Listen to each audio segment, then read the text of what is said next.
Okay, here is the second tractor, quick in-depth view of it.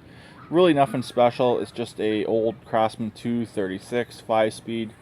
It might be upgraded to a 6-speed. I'm going to keep the stock Tecumseh engine.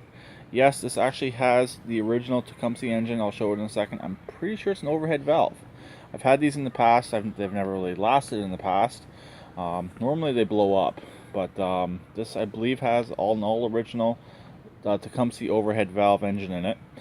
Um, Machine's solid, other than the paint, which I do have another body I could transfer some parts over. The hood is a question mark on if I can fix that, if I can put that hood on there somehow, make it work, put a couple bolts in the front and make it like a pivot point to make that hood work. It'd be nice because it would actually upgrade this tractor quite a bit. I do have that steering wheel piece. The steering on this machine is tight.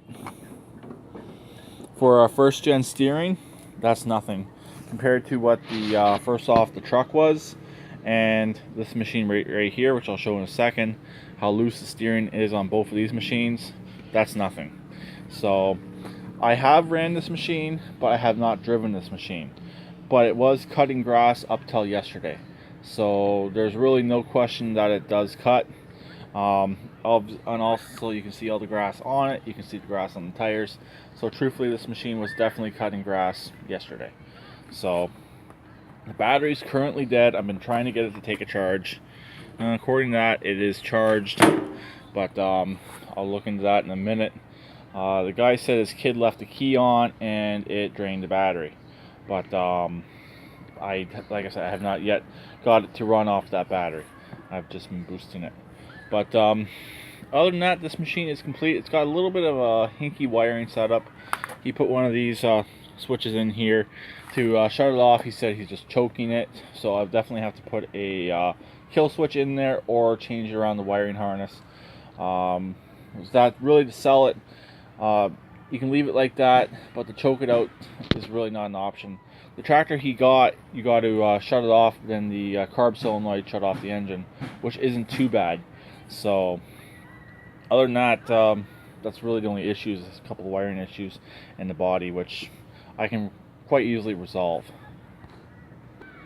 My mistake, it's actually a flathead Briggs. These actually came in two different engines, the flathead Briggs or the overhead valve Tecumseh. This one has the flathead Briggs in it, so not really a big deal. The overhead valve Tecumsehs weren't really good engines.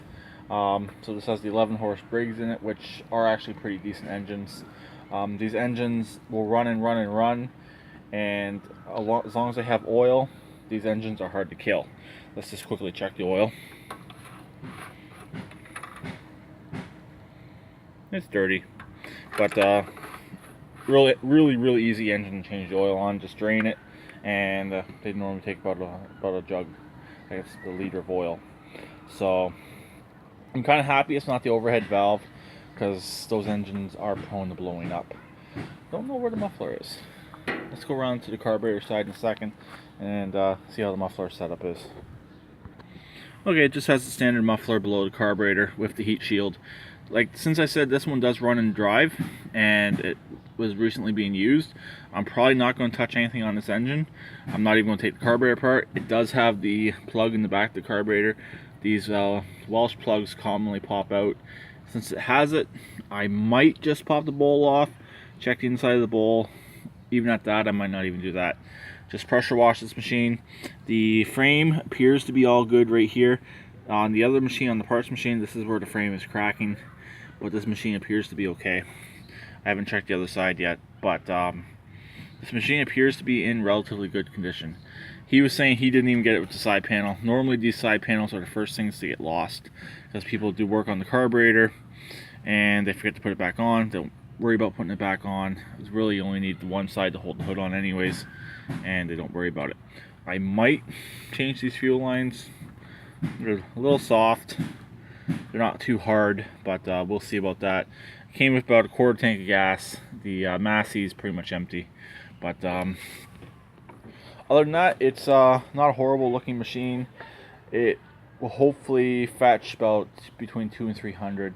really both these machines as is are about 200 bucks.